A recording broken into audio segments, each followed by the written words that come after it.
Good afternoon. My name is Lucas Van Norman. I'm in grade 12 at St. Paul's, and I'm the quarterback for the AAA Crusader football team. Today, I'm interviewing Mr. George Dawson, class of 1961. Thank you for joining us today. You're very welcome. Thanks for having me over. You must be really desperate for people. So, Mr. Dawson, first off, can you tell us a bit about your connection to St. Paul's High School? Well, my connection is I went to the school 1 year, and I was sent here because I was kind of a troublemaker when I was younger. So I was sent here in 1959-60. I actually got expelled that year, but I got back in because of my mother.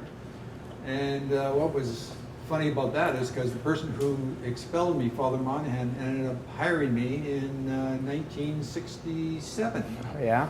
And then I was also, the year before that, I was coaching at Churchill High School. So, of course, I took over the football team in 67. Right. Huh, interesting.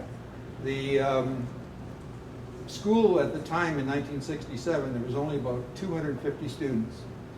So, you know, if you take away the grade 9s and you take away the grade 10s, you're not left with many players. That's right. But we did quite well That's under the good. circumstances. I was the coach along with Nick Leping, who was a good friend of mine, who's the father of Mr. Jeff Leping. Yeah. And Nick was a great coach. He ended up coaching Bisons, Winnipeg Rods, and all that. So we did quite well. The very first season, I think our record was 4-1-1. There was only about 6 or 7 teams at the time, and they were all tough wins. You know, there was not an easy win.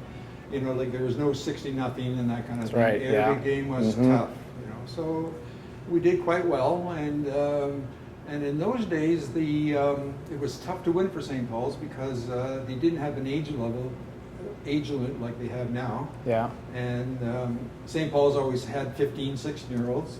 All the other teams, 16, 17, 18. It was right, like sometimes it's like Larry France said to me once. He was watching the players come off the bus near the opponents, and he said he'd be scared to have played against them. I bet. I mean, yeah. little guys, you know. Yeah, that's right. So it was tough to win. Yeah. Oh, I bet. Yeah. All right. Second off, what was it like playing as your first Crusader, first football game as a Crusader? As a player or as a coach? Give us both, sure. Okay. Well, as a player, I was again 1960. It was kind of a big guy for my age and all that. And in those days, though, St. Paul's only went up to grade 11.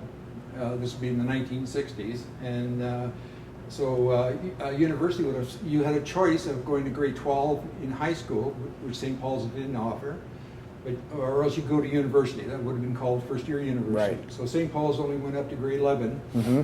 Very tough to win, you know, because I said the teams were tough. Yeah.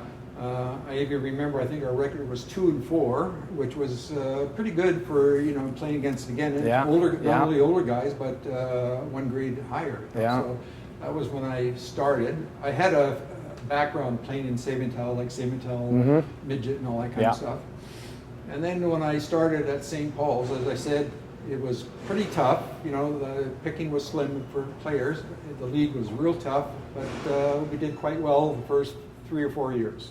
That's good. It's good to hear.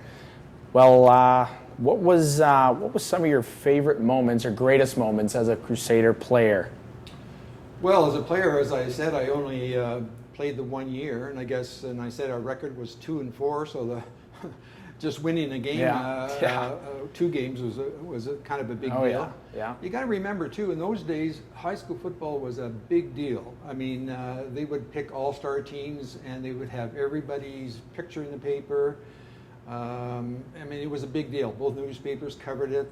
The gentleman that was the big guy for the Winnipeg Tribune, his name was Vince Lee, and you know, the coverage was just like. You know, like the Bombers. Every game they covered, gave you the stats and everything. So it was a real sort of thrill playing high school football. Yeah, I bet. And it carried over when I started, it was like that too when I was coaching. Mm-hmm. Yeah, it's always good to see your name in the paper. It gives you a little bit of extra. Yeah. So, fourth question here. Who or was your most influential player or coach you were with? Well, I had 2 best friends. One, his name was John Putniak, related to the Mr. Putniak that's here. And the other one is Nick Leping, who's deceased now. was one of my best friends, and he's the father of Mr. Jeff LePig. Now, John Putniak, I was assistant coach the year before in Churchill High School, and John Putniak who went to St. Paul's also. He was probably the best coach ever in high school football. Really? He had such an intensity that, for instance, his practice was so difficult. He only had about 19 guys on his team. Really? If you wanted to quit, he was pleased. You know, that means you couldn't hang in there. Yeah. So he ended up winning 3 championships in a row. Never lost a game. The 4th year, he lost the final. And he was undefeated that year. So I think he went 30 games without a loss. Wow. And he was an influence, like his coaching tactics, even though they're a little, bizarre sometimes, influenced me a lot. Like when we had our practices, they were real intense. We had guys quitting left and right, couldn't take the conditioning and all that. And because we were a small school, we really emphasized conditioning. We made them work like hell because we knew that would be the difference, Exactly. Yeah, for sure. That'll definitely do it. A highlight as your time as a Crusader coach? Well, every time I won a game was like, it was fabulous. And if I lost, it was like a death in the family. But the second I coached from 67 to 74 or something like that. And then I came back. Len Sitter was, Len Sitter and I, we had sons at St. Paul's. This would be around 1990. So Len decided to coach, and he asked me to be his defensive coach. And I remember one game, we had pretty good teams, but one game the big powerhouse was River East, and they had beat us something like 40-0 in the league play. Oh yeah. And then we came back in the semifinals and beat them on the last play of the game. That was a real, because it was like, it was like we were playing a junior team or something. They were so much better than us, but they just didn't come ready. So Jeez, that must have been exciting. Awesome. And then we played the final, and we lost a close one, but we just weren't ready. It was just anticlimactic. Yeah, exactly. Well, that's a good story for sure.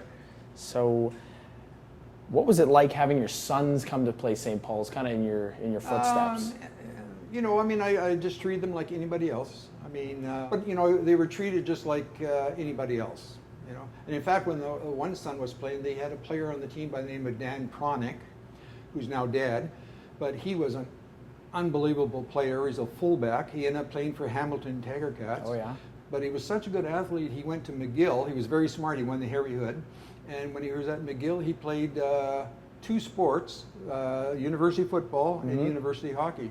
He was a top-notch player. So I just thought I'd mention him. Yeah, for sure. You don't find that very often. It's pretty unique. No, that's right. Yeah. All right. Do you have any words of wisdom you'd like to give off to my class, the 2021 class? I guess it's just too bad that they're in the situation they are right now. But you're still young. You can end up playing like junior football, I guess. Exactly. Yeah. You got lots of teachers at the school that you could approach. Peter Pure was one of the better players I've seen at St. Paul's. He won the Harry Hood. I don't know if you know that. Yeah. And so, you could always approach him, and, you just got to sort of suck it up this year and move on. It's just too bad. Yeah. It's not normal for anybody. So. No, that's right. Any last-minute thoughts or ideas or anything you'd like to share? Well, no, but it was just a real honor for me to coach at St. Paul's and to teach. It was just a real honor, and I just think of the school all the time. I follow the football program, and I've got lots of good friends that I've coached that now I meet for lunch and things like that. Yeah, for sure. And we had, in my coaching days, we had some Harry Hood winners. We had 2 in a row. Yeah. One guy was the name of John Robertson, a defensive back, offensive back, sensational player. And then the next year we had a lineman by the name of Gary Atchison, who was an offensive lineman, defensive linebacker. And they both played on the same team, so that you can see that we had a strong team that year. Definitely. Yeah. I can see the brotherhood sticks around for a long time when you come to St. Paul's. It doesn't fade or anything like that. So I think that just about concludes it for our interview here with Mr. Dawson. Thank you very much for coming by. You're very welcome. Go Crusaders.